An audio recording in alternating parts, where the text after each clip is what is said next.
سے مصر پہنچ گئے۔ قرآن کریم کی سورہ یوسف میں اس واقعے کا تفصیلی ذکر موجود ہے۔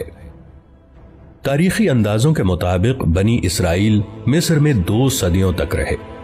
اس عرصے میں ان 12 بھائیوں کی نسل لاکھوں کی تعداد کو پہنچ گئی، لیکن پھر مصر میں بادشاہت تبدیل ہو گئی۔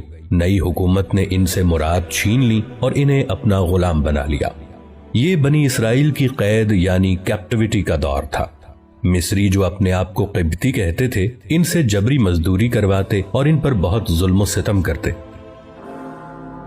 حضرت یوسف علیہ السلام کے تقریباً 200 سال کے بعد اللہ تعالیٰ نے ان کو اس قید سے نجات دلوانے کے لیے انہی میں سے حضرت موسیٰ علیہ السلام اور آپ کے بھائی حضرت ہارون علیہ السلام کو نبوت عطا فرمائی کہ وہ اپنی قوم یعنی بنی اسرائیل کو مصریوں کی قید سے آزادی دلوا کر واپس انہیں فلسطین میں لا کر آباد کریں۔ مصر پر فرعون کی حکومت تھی۔ حضرت موسیٰ علیہ السلام نے اسے ایمان کی دعوت دی اور کہا کہ وہ بنی اسرائیل کو آزاد کر دے، لیکن فرعون نے انکار کر دیا۔ اللہ تعالیٰ نے حضرت موسیٰ علیہ السلام کو حکم دیا کہ وہ اپنی قوم کو لے کر فلسطین کی طرف نکلیں۔ آپ علیہ السلام بحکم خداوندی اپنی قوم کو لے کر نکلے تو فرعون نے بھی اپنے لاؤ لشکر کے ساتھ آپ علیہ السلام کا تعاقب کیا۔ سمندر کے کنارے پہنچ کر آپ علیہ السلام نے اللہ سے عرض کی کہ اب کیا کروں؟ اللہ نے حکم دیا کہ اے موسیٰ علیہ السلام اپنا عصا سمندر کے پانی پر ماریں تو سمندر آپ کو خشکی کا راستہ دے گا۔ آپ علیہ السلام نے ایسا ہی کیا تو یکا یک سمندر کا پانی 2 دیواروں کی طرح الگ الگ کھڑا ہو گیا اور آپ علیہ السلام اپنی قوم کو لے کر وہاں سے نکل گئے۔ آپ علیہ السلام کے پیچھے فرعون نے بھی کوشش کی کہ وہ بھی اسی راستے سے آپ علیہ السلام کا تعاقب کرے، لیکن اللہ کے حکم سے سمندر واپس مل گیا اور اس طرح فرعون اور اس کا سارا لشکر غرق ہو گیا۔ یہ حضرت موسیٰ علیہ السلام کا معجزہ ہے جس کا ذکر قرآن پاک میں موجود ہے، اور یہ اتنا بڑا واقعہ بنی اسرائیل کی آنکھوں کے سامنے وقوع پذیر ہوا۔ قرین قیاس بتاتے ہیں کہ سمندر عبور کرنے کا یہ معجزہ بحر احمر کی مشرقی نہر، جسے اب نہر سویز کہا جاتا ہے، میں پیش آیا ہوگا۔ سمندر کے اس پار صحرائے سینا اور اسی صحرا کے ایک کونے میں کوہ طور ہے، جہاں اللہ تعالیٰ نے آپ علیہ السلام کو رسالت و کتاب سے نوازا۔ آپ علیہ السلام کی کتاب کا نام تورات ہے۔ اللہ تعالیٰ نے آپ علیہ السلام کو بنی اسرائیل کی ہدایت و رہنمائی کا حکم دیا اور فرمایا کہ اے موسیٰ علیہ السلام، ہم نے آپ کی قوم کو باقی سب اقوام پر فضیلت دی ہے۔ جب تک یہ اس کتاب یعنی تورات کو مضبوطی سے تھامے رہیں گے، میں ان کو اپنی طرف سے نعمتوں اور رحمتوں سے نوازتا رہوں گا۔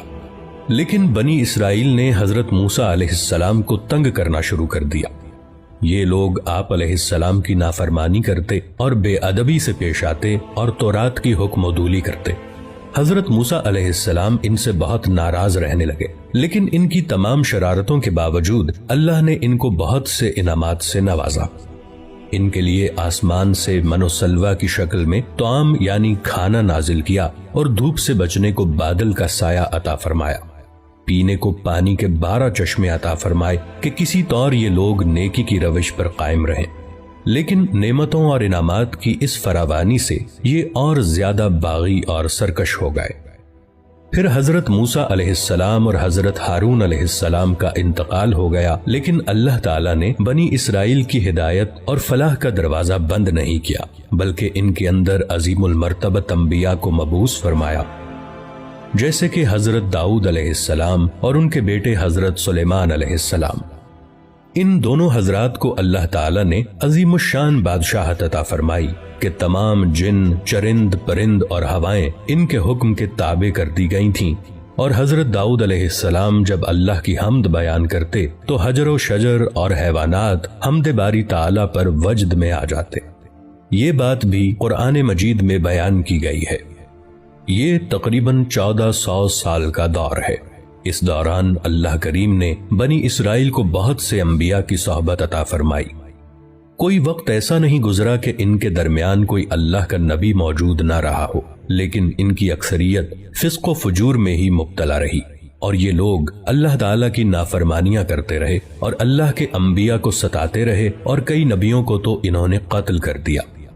اللہ تعالیٰ نے ان کے ان بڑے بڑے گناہوں کی وجہ سے ان پر وقتاً فوقتاً عذاب بھی بھیجا، لیکن یہ لوگ سدھر کے نہ دیے۔ جدید تاریخ کی اصطلاح میں اس دور کو دور قبل از مسیح کہا جاتا ہے، اور اسے انگلش میں BC سے لکھا جاتا ہے، یعنی بیفور کرائسٹ، اور اب اور بھی جدید اصطلاح میں اسے CEB کہتے ہیں، یعنی کامن ایرا۔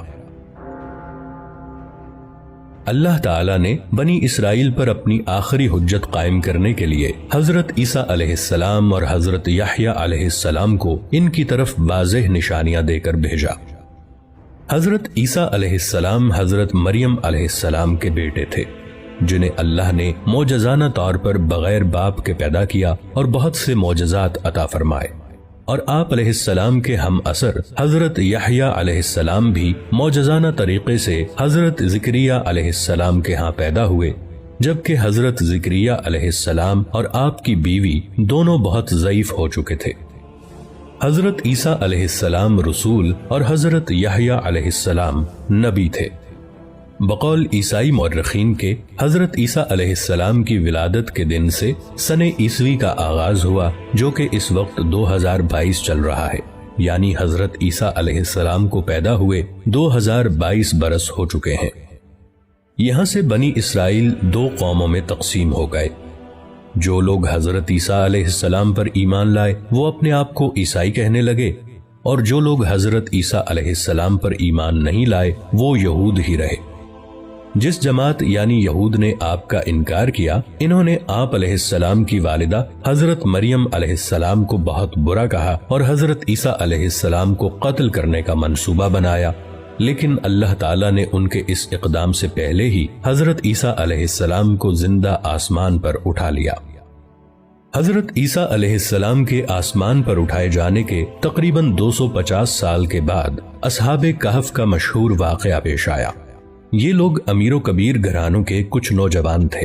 یہ حضرت عیسیٰ علیہ السلام کے دین پر ایمان لے آئے تو وقت کی حکومت اور جو لوگ حضرت عیسیٰ علیہ السلام پر ایمان نہیں لائے تھے یعنی یہود نے ان پر تشدد کرنا چاہا، لیکن یہ لوگ شہر سے فرار ہو کر باہر جنگل میں ایک غار میں چھپ گئے۔ اس غار میں اللہ تعالیٰ نے ان پر نیند طاری کر دی اور یہ اس غار میں کئی سال تک سوتے رہے۔ اس کا پورا ذکر قرآن مجید کی سورہ کہف میں موجود ہے۔ They are known as 7 sleepers in the books of Christianity۔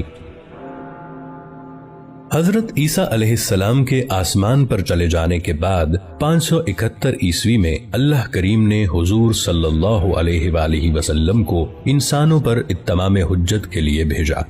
حضور سیدنا و نبینا حضرت محمد صلی اللہ علیہ وآلہ وسلم بن عبداللہ بن عبد المطلب مکہ کی سرزمین میں حضرت اسماعیل علیہ السلام بن ابراہیم علیہ السلام کی نسل میں قبیلہ قریش کے خاندان بنو ہاشم کے ہاں جناب عبداللہ بن عبد المطلب اور ان کی زوجہ حضرت آمنہ بنت وہب کے ہاں پیدا ہوئے۔